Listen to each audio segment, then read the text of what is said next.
मस्जिद की बात करते हैं कि वो भी मंदिर था, लेकिन हम कहते हैं कि धरती को खोद कर देख लीजिए, जहां बुद्ध मिले उस जमीन को हमें दे दीजिए और जहां तुम्हारा हो तुम्हारा ले लीजिए। लेकिन क्या मंदिर मस्जिद से किसी का स्वास्थ्य ठीक हो जाएगा? क्या मंदिर मस्जिद से गरीबी दूर हो जाएगी? क्या मंदिर मस्जिद से बेरोजगारी दूर हो जाएगी? मंदिर मस्जिद से पेट्रोल सस्ती हो जाएगी? लंका में आपने देखा कि वहां मिनिस्टरों के घरों में आग लगा दी, उनके कपड़े फाड़ दिए। इनको ये दिख रहा है कि कहीं हमारे कपड़े न फटने लगे, और लोगों का दिमाग हटाने के लिए, लोगों के माइंड को डाइवर्ट कर रहे हैं ये। अरे भाई, चाहे ज्ञान व्यापी मंदिर हो या ज्ञान व्यापी मस्जिद हो, चाहे वो मथुरा की मस्जिद हो, चाहे वो बनारस की मस्जिद हो, चाहे बनारस का मंदिर हो, चाहे वो हरिद्वार का मंदिर हो, ये समस्याएं हमारी धार्मिक हो सकती हैं, लेकिन इन समस्याओं से यहां पर गरीबी कम नहीं होगी, बेरोजगारी कम नहीं होगी। आज आदमी जो है, भारत का आदमी चुप है, उसको भय दिखाया जा रहा है कि साले तुम ये सड़क पर आए तो तुम पर रासुका लगा दिया जाएगा, एनएसए लगा दिया जाएगा, अंदर बंद कर दिया जाएगा, तुम्हारे हाथ पैर तोड़ दिए जाएंगे। जो नौजवान है, आज इस देश में 30 करोड़ लोग नौजवान बेरोजगार हैं। मैंने देखा है कि 50 जगह निकलती हैं, उसके लिए 5 लाख और 15 लाख लोग भरते हैं। ये केवल ध्यान हटाने के लिए, क्योंकि 2024 में 2 साल बाद संसद के चुनाव आ रहे हैं, उसमें से ध्यान हटाने के लिए अब इनके पास कोई मुद्दा नहीं रहा। पहले मुद्दा अयोध्या का था, राम जन्मभूमि का था, वो सॉल्व हो गया, लोग चुप हो गए। अब फिर एक दूसरा मुद्दा शुरू कर रहे हैं ज्ञान व्यापी का, फिर मुद्दा शुरू कर रहे हैं कि ये ताजमहल तो हमारे पूर्वजों का है, फिर मुद्दा तय कर रहे हैं कि कुतुब मीनार के नीचे तो शिवलिंग है, और जितने भी मस्जिद हैं उनके नीचे ये शिवलिंग ढूंढ रहे हैं। लेकिन ये नहीं ढूंढ रहे कि बुद्ध गया की धरती पर भगवान बुद्ध ने ज्ञान दिया, लेकिन वहां पर पूरा का पूरा कब्जा इन लोगों का है। सारनाथ में हमारा स्थान है, वहां पर हम ही लोगों को रोका जा रहा था, वहां पर टिकट लगा दी गई। जब हम लोगों ने उसका आंदोलन किया तो तब बड़ी मुश्किल से वहां पर हमको अनुमति मिली। ये देश न्यायपालिका उनकी है, कार्यपालिका उनकी है, विधायिका उनकी है, मीडिया उनका है। कहीं तो कहीं किससे कोई सुनने वाला नहीं। बौद्धों की आवाज को दबा दिया जाता है, अल्पसंख्यकों की आवाज को दबा दिया जाता है, ओबीसी की आवाज को दबा दिया जाता है। जब मंडल आयोग लागू हुआ था, मैं यहीं पर था, और मंडल आयोग जब 1991 में लागू हुआ तो सारे बैकवर्ड के बच्चों की बुरी तरह से हॉस्टलों में पिटाई हुई। गुजरात गया, गुजरात में उनके छात्रावासों में आग लगा दी गई। ये बैकवर्ड और शेड्यूल कास्ट जब यहां पर मुसलमान से लड़ने का वक्त आता है, मंदिर और मस्जिद की लड़ाई आती है, तो सब इनको हिंदू दिखाई देते हैं, backward, schedule caste, minority, SC, ST. और जब अधिकारों की बात आती है, मौलिक अधिकारों की बात आती है, तब ये बैकवर्ड हो जाते, शेड्यूल कास्ट हो जाते, शेड्यूल ट्राइब्स हो जाते।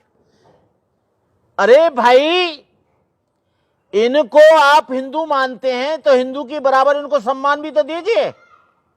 अभी अयोध्या के राम मंदिर में एक भी बैकवर्ड का आदमी उसकी निर्माण कमेटी में नहीं है, एक भी शेड्यूल कास्ट का आदमी वो निर्माण कमेटी में नहीं है। क्या जब हिंदू हैं हम तो ये तय करना होगा जनसंख्या के आधार पर, उसमें पुजारी ब्राह्मण भी होना चाहिए, छत्री भी होना चाहिए, वैश्य भी होना चाहिए, बैकवर्ड भी होना चाहिए, शेड्यूल कास्ट भी होना चाहिए, यदि आप उन्हें हिंदू मानते हैं। और वो भी एलिजिबिलिटी के आधार पर। वो संस्कृत जानता है, हमारे शास्त्रों में पारंगत है, हमारे पूरे वेदों को जानता है, उसका एग्जाम लेके तब करना चाहिए। लेकिन ये समाज को गुमराह करने के लिए एक न्यू सेंस क्रिएट करते हैं, एक नई विचारधारा क्रिएट करते हैं, एक नया कॉन्सेप्ट बना देते हैं। अब ये जो चला रहे हैं, अरे क्या हिंदू, क्या मुस्लिम, क्या सिख, क्या ईसाई? आज जो महंगाई की मार पड़ रही है, क्या महंगाई ये देख रही है कि ये हिंदू है या मुसलमान है या सिख है या ईसाई है? क्या उसको कोई सिलेंडर सस्ता मिल रहा है? क्या उसको दाल सस्ती मिल रही है? क्या उसे चावल सस्ता मिल रहा है? क्या उसे दाल तेल सस्ता मिल रहा है? क्या उसके बच्चों की पढ़ाई की फीस सस्ती मिल रही है?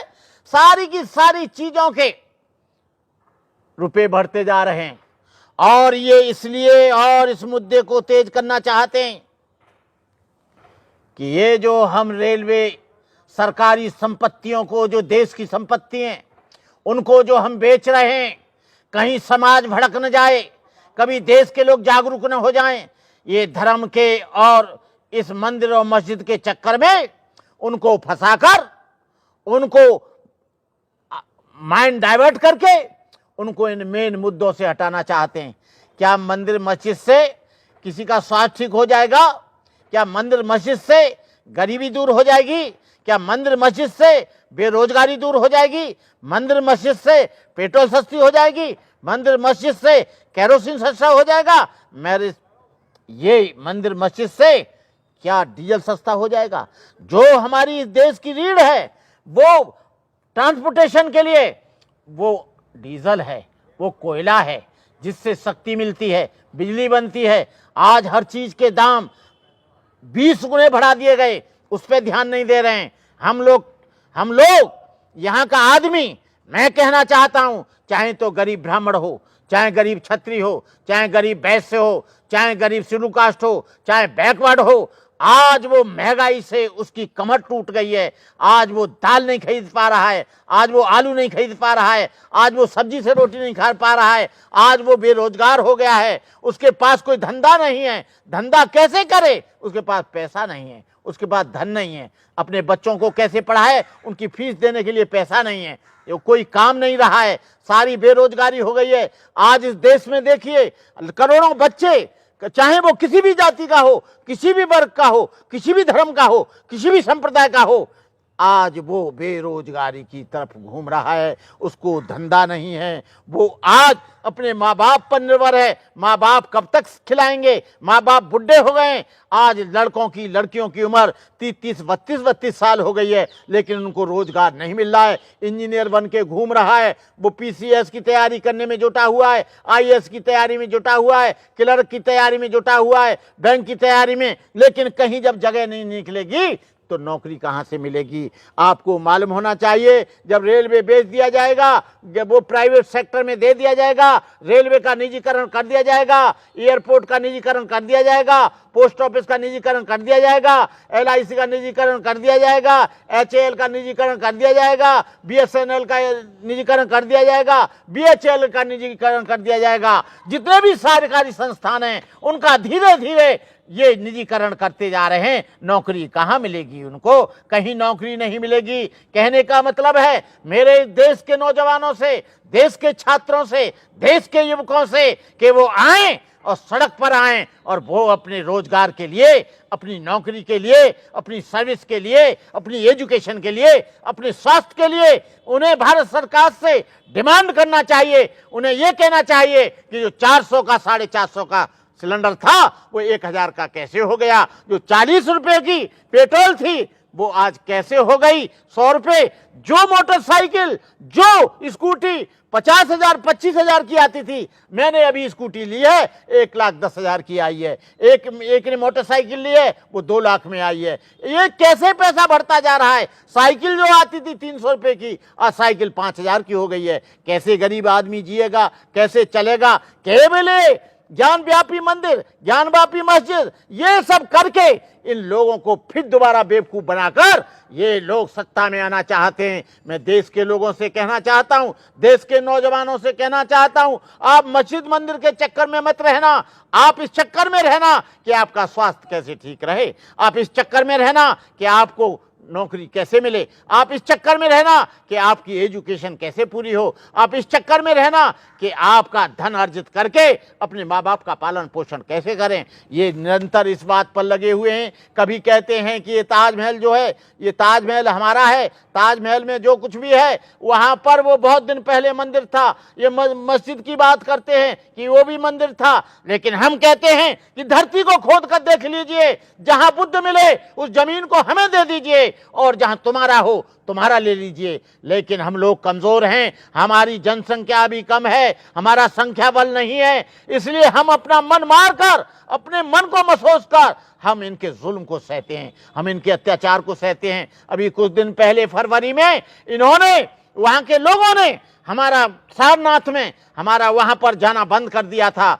ये एक्सपेरिमेंट करते रहते हैं कि इनमें उबाल आए कि नहीं आए। इन्होंने एसटी एसटी रूल को, नियम को, कानून को कम करने का काम किया था, लेकिन जब लोगों में जागरूकता आई, किसी लीडर के द्वारा उसे लीड नहीं किया गया था, आम आदमियों ने, आम संस्थानों से लीड किया और इनको पीछे हटना पड़ा और उस एसटी कानून को वापस लिया। 12 बच्चे शहीद हुए, बच्चे मरे। आपको बताएं, आप अपनी अस्मिता के लिए, आप अपने स्वाभिमान के लिए, जिंदा रहने के लिए आपको सड़कों पर आना होगा। आपको अहिंसात्मक तरीके से कोई देश की संपत्ति को नुकसान नहीं पहुंचाना चाहिए। आपको अहिंसात्मक तरीके से, झगड़े से नहीं, आप अपने हाथ में काली पट्टी बांधकर, हाथ में तिरंगा झंडा लेकर, ये देश तुम्हारा है, ये देश किसी के बाप का नहीं है, ये देश नौजवानों का है, ये देश छात्रों का है, ये देश एससी का है, ये देश एसटी का है, ये देश बैकवर्ड का है, ये देश ब्राह्मण का है, ये हर जाति का देश है। लेकिन हम लोग केवल इसलिए देखते रहे कि इसको केवल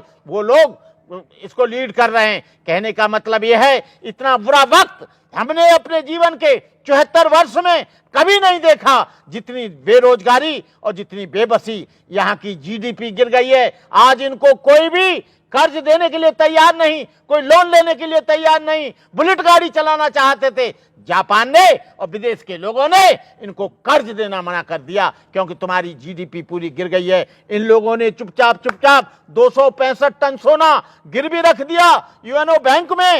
ये क्या कर रहे हैं? हम ये पूछ रहे हैं। ये संपत्तियों को, और भी देश की संपत्तियों को ये बेचना चाहते हैं। सरकारी स्कूलों का, कॉलेजों का, सरकारी इंजीनियर कॉलेज का, सरकारी मेडिकल कॉलेज का भी ये निजीकरण कर देंगे। ये देश पूरा कंगाल हो चुका है। इस देश पर कुछ नहीं है। हर एक आदमी के सर पर कम से कम, ज्यादा से ज्यादा तो नहीं, लेकिन हर एक के सर पर 3,500 रुपया कर्ज आता है। ये कैसे होगा? आपको बताएं, पूरा देश गिरवी रख चुका है। इस देश के पास आज कुछ नहीं। ये केवल लंबी लंबी बातें करते हैं, लंबे लंबे आश्वासन देते हैं, लंबे लंबे आश्वासन देते हैं, लेकिन ऐसा कुछ नहीं है। मैं यहाँ के देश के लोगों से कहना चाहूंगा कि मस्जिद मंदिर के चक्कर में मत रहना, आप इसमें गुमराह मत होना। जो नौजवान हैं उन लोगों को मुख्य रूप से कि आप लोग कहिए कि हमें रोजगार दीजिए, हमें शिक्षा दीजिए, हमें मेडिकल फर्स्ट एड दीजिए, हमें अच्छे कपड़े पहनने के लिए आप लोग रोजगार दीजिए।